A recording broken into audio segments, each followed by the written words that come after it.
नमस्कार, बहुत बहुत स्वागत आप सभी दर्शकों का जीवन उत्साह न्यूज पर। और आज मैं आपको भ्रष्टाचार के एक ऐसे मुद्दे की तरफ लेकर चल रहा हूं जिस मुद्दे को लेकर हमारे बीच में बलिया पंचायत के प्रधान बैठे हुए हैं। और आप को मैं ये भी बताना चाहता हूं, क्योंकि इस मुद्दे पर मैं जो चर्चा करना चाह रहा हूं प्रधान जी के साथ में, इस मुद्दे का पहले मैं आपको थोड़ा भूमिका बताता हूं। एक व्यक्ति ने, एक महिला ने अपनी जाति प्रमाण पत्र गलत तरीके से बनाकर चुनाव लड़ा और जो एक फायदे बेनिफिट होते हैं उस तरह के, वो सारे बेनिफिट भी ले लिए। और ये मुद्दा सामने आने के बाद में कोई इस पे कोई गौर नहीं किया, किसी ने, कोई किसी को फर्क नहीं पड़ा। तो प्रधान जी हमारे बीच में है, इनके साथ में इस मुद्दे की चर्चा हुई। जब इस मुद्दे पे चर्चा हुई तो ये भी चाहते तो इस मुद्दे को भाईचारे में निपटा सकते थे, भाईचारे में ये भी कह सकते थे कि ठीक है यार, कोई बात नहीं, जो हो गया हो गया। लेकिन इन्होंने उस मुद्दे को बीइंग ए प्रधान समझा, जाना और इस मुद्दे में इन्वॉल्वमेंट की। और इन्वॉल्वमेंट करने के बाद में फिर इन्होंने कुछ आरटीआई के माध्यम से जानकारी लेना शुरू किया, तो पता लगा कि इसमें बहुत बड़ा भ्रष्टाचार, बहुत सारा झोलझाल हुआ है। अब बात यह आती है कि भ्रष्टाचार की बात जहां आती है, वहां पर समझौता शब्द बहुत जल्दी आ जाता है। हर व्यक्ति समझौता करने के लिए तैयार हो जाता है, करवा देता है, प्रेशर करता है। तो प्रधान जी के साथ क्या क्या इशू हुए और ये मुद्दा क्या है, मैं आपके बीच में लेकर चलूंगा। और मैं आपको पक्का विश्वास दिलाता हूं कि बहुत सारे लोग शायद इस तरह की चीजों में फंसे हुए हैं कि वो आज भ्रष्टाचार के लिए, अन्याय के लिए लड़ रहे हैं, लेकिन उनके पास कोई समाधान नहीं हो पा रहा है। वो बेचारे, उनकी जिंदगी निकल जाती है। तो प्रधान जी ने कैसे उस मुद्दे पे लड़ाई की और क्या ये मुद्दा था और कहां तक ये पहुंचा, मैं लेकर चल रहा हूं। और हमारे बीच में प्रधान जी यहां पर बैठे हैं। प्रधान जी, बहुत बहुत स्वागत आपका। सबसे पहले तो जीवन उत्साह न्यूज की तरफ से आपको बहुत बहुत बधाई। आप एक प्रेरणा स्रोत हैं उन लोगों के लिए जो भ्रष्टाचार के खिलाफ लड़ते समय में घुटने टेक देते हैं और थक जाते हैं, और लोग उनके ऊपर प्रेशर डाल देते हैं, समझौते का प्रेशर डाल देते हैं, चाहे वो डिपार्टमेंट्स हो, चाहे वो अधिकारी हो, सारे लोग कहीं ना कहीं इस होड़ में लग जाते हैं कि यार इसको छोड़ो, समझौता कर लो। तो प्रधान जी, आपको मैंने आज इस विषय पर इसलिए बुलाया है कि आप पहले अपनी बात रखें, ये मुद्दा था क्या? देखो, पहले तो जीवन उत्साह के जितने भी दर्शक हैं, आप वैसे तो बहुत पॉपुलैरिटी है इसकी, उसके लिए आप भी बधाई के पात्र हैं। और आप जब भी बोलते हैं, मैंने एक बार पहले भी आपका समर्थन किया था, जैसे हॉस्पिटल का मुद्दा आया था उसमें भी मैंने आपका समर्थन किया था। बहुत से लोगों ने मेरे खिलाफ भी उंगली उठाई थी। जीवन उत्साह जब से मैं समझता हूँ, जब से आपने इस फील्ड में काम करना शुरू किया है, आपने जीवन उत्साह ने मुद्दे उठाना, बहुत से ऐसे मुद्दे आए और बहुत से ऐसे, और एक मुद्दा पहले भी उठा था, उसमें भी कामयाबी मिली और उसको, उस मुद्दे पे कोर्ट में आपने शायद पढ़ा भी हुआ अखबार में। और आपने ईंटों के मुद्दा उठाया था। बहुत से ऐसे आप लोगों ने मुद्दे उठाए हैं जो आप, तो मैं समझता हूँ जीवन उत्साह तो बच्चे को पता है कि इसका पत्रकार कौन है। और ये मतलब जैसे मेरी बेटी एक बार, जैसे मैं आप उसने शुरू किया था 4-5 साल पहले, जैसे आपका न्यूज में जीवन उत्साह आया था, तो कई बार आप मेरे से बात कर रहे थे, तो मेरी बेटी ने कहा कि अच्छा वो जीवन उत्साह वाले वो है अंकल ये। तो मैं समझता हूँ, देखो, जब भी आप ईमानदारी से कोई भी काम करेंगे, जब आप ईमानदारी की राह पे चलेंगे, तो ये इतिहास आप भी जानते हैं, आपने पढ़ा है कि जिन्होंने सच बोला है उनको लोगों ने पत्थर मारे। और बहुत से ऐसे भी एक संत हुए जो जिनको सूली पे लटकाया गया। ये इतिहास पहले कहा, ये प्रकृति का नियम ऐसा कि सच बोलेंगे तो उसकी सजा मिलेगी। आप एक अभी पीछे मुद्दा हुआ, उस पर आपने बहुत अच्छा, आपने एक उसमें वार्तालाप किया, और उसके ऊपर भी बहुत से ऐसा एक इंसिडेंट हो गया जो मुझे, उसके प्रति तो मुझे बहुत दुख है और मैं खेद व्यक्त करता हूं कि ऐसा हुआ है। बाकी रही बात मेरे, जो आपने मुझे आज बुलाया उसके लिए मैं धन्यवाद।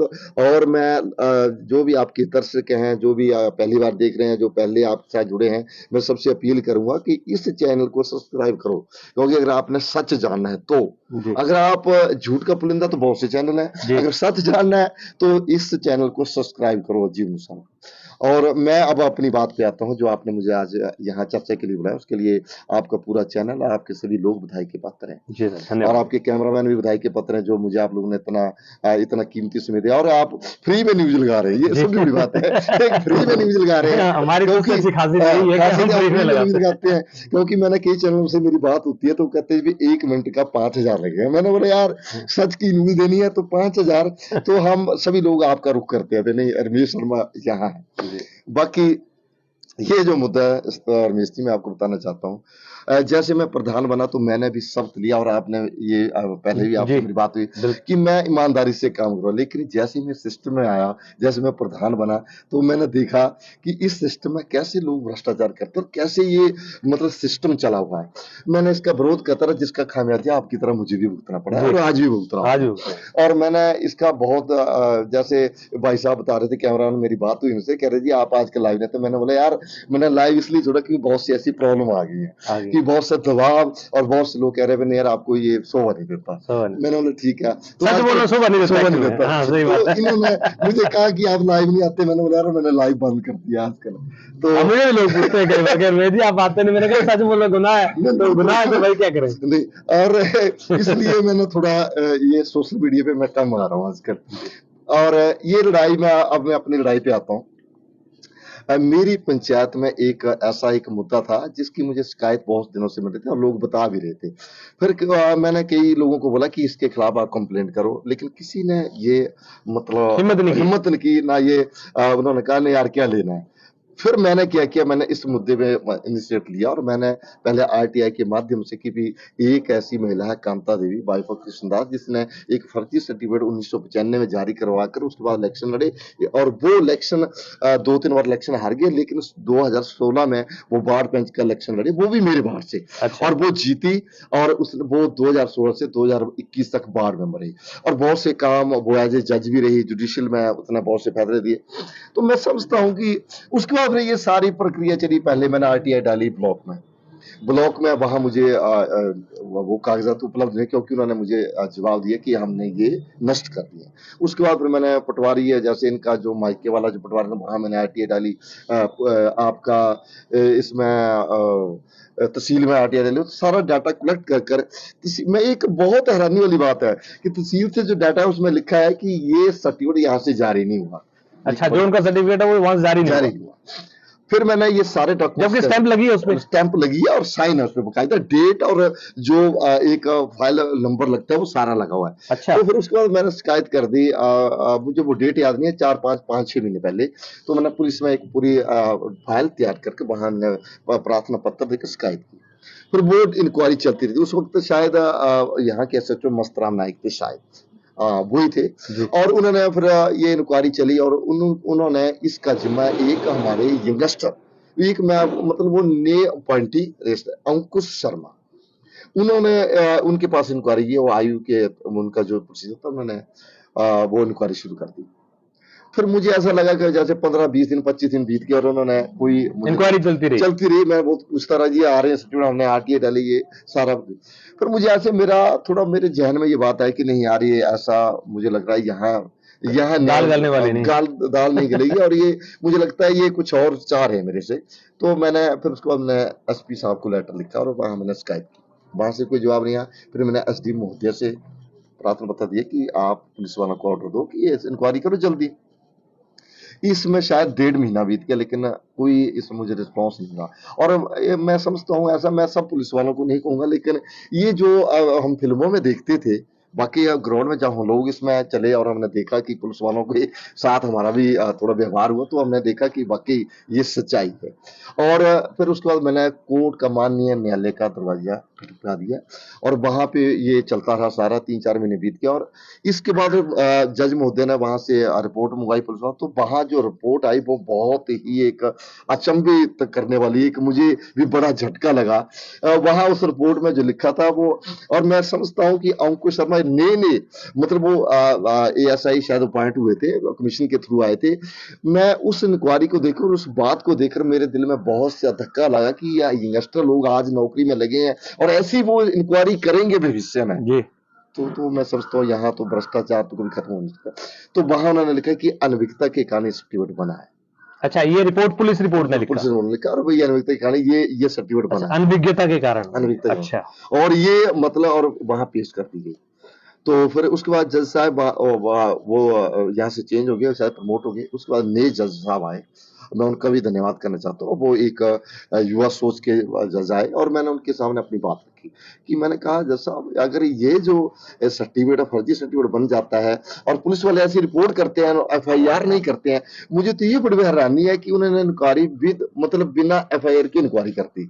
उन्होंने मतलब एक एप्लीकेशन, मुझे नहीं पता इनका क्या प्रोसीजर है, पर उन्होंने बिना FIR की इंक्वायरी पेश कर दी वहां पर रिपोर्ट सारी। इसके बाद फिर जज साहब ने जो है 2 अप्रैल को शायद उन्होंने वहां से ऑर्डर किया FIR के, फिर पुलिस वालों ने इस FIR की। ये बड़ी सोचने की बात है कि हम लोग FIR कराना चाहिए। ये तो नॉर्मल बात है कि आप किसी तो FIR तो करनी पड़ेगी आपको कि क्या मामला है।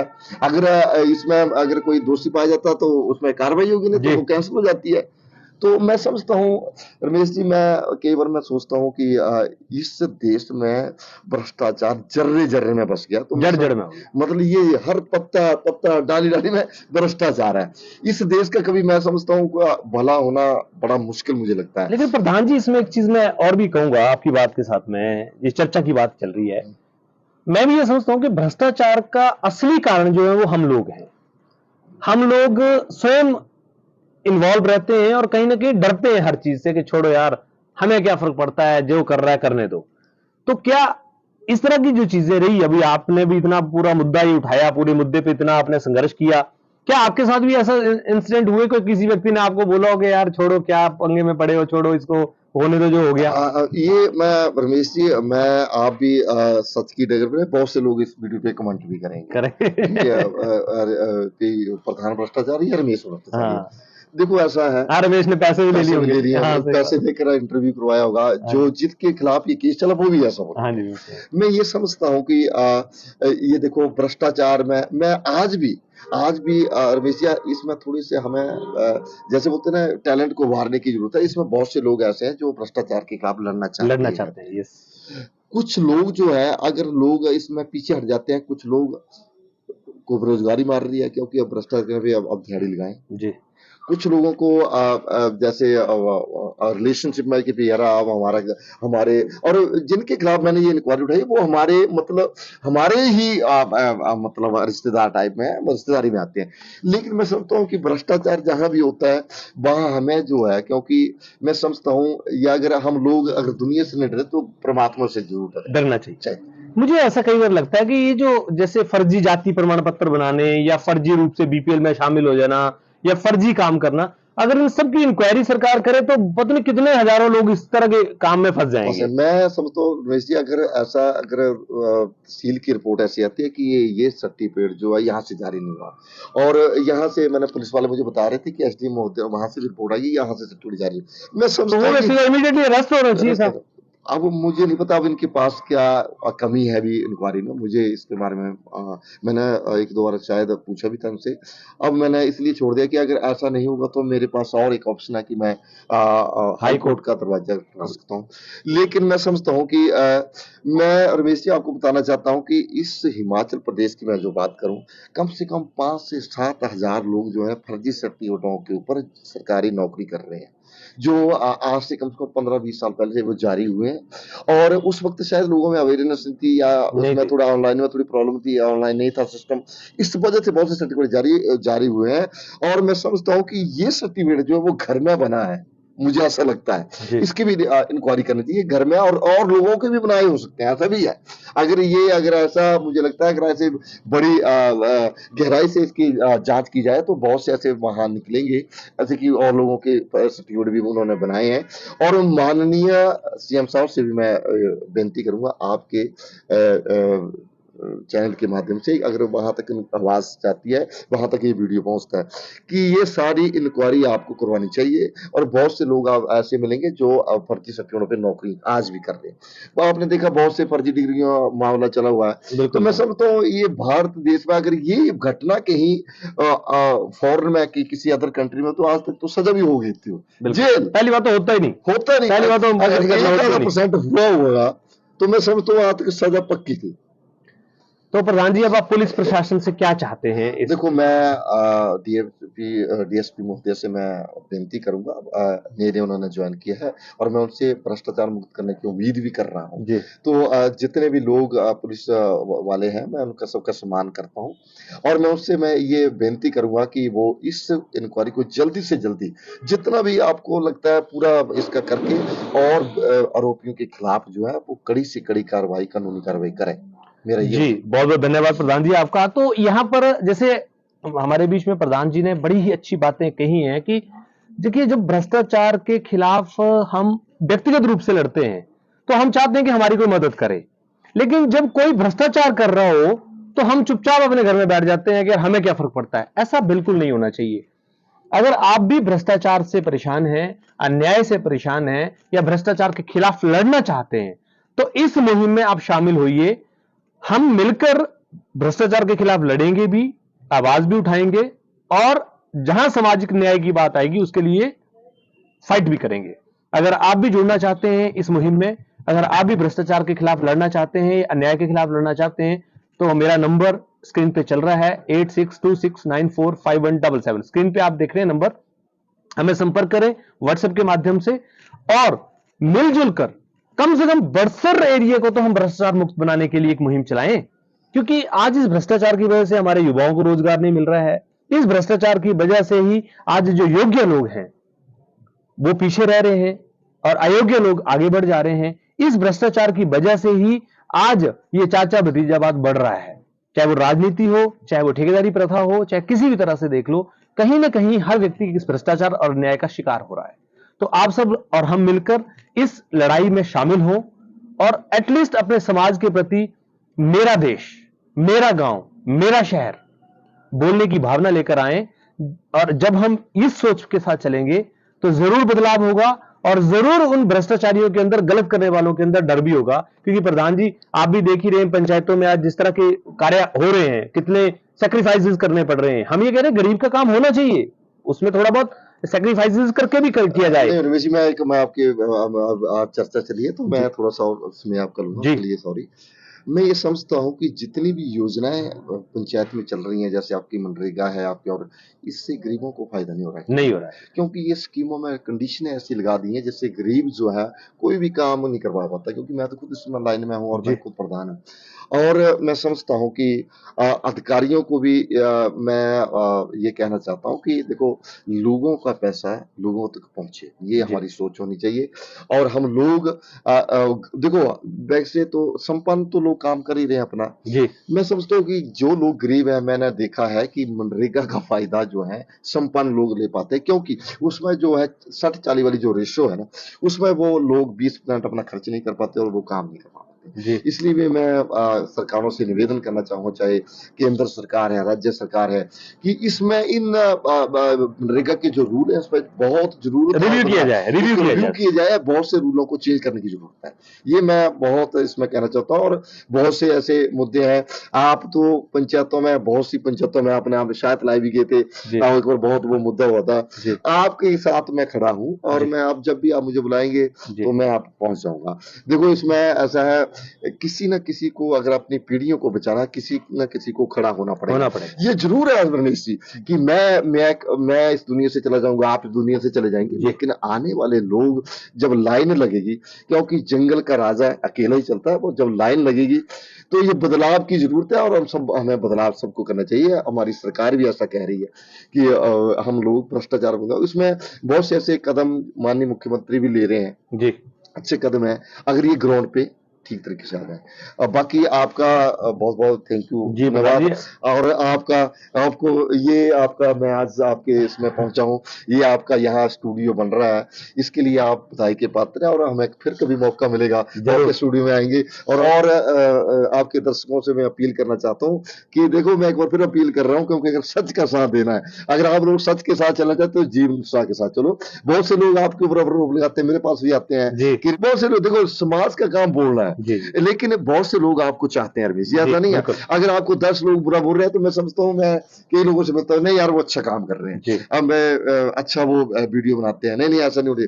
देखो जी, आप 100 लोगों को लेके चलो, उसमें आपको आपके ज्यादा नहीं होगा, 30% लोग आपके साथ, तो 30% जो है, 30% ईमानदारी से चले, वो 30 से 3000 बना देंगे। बिल्कुल सही।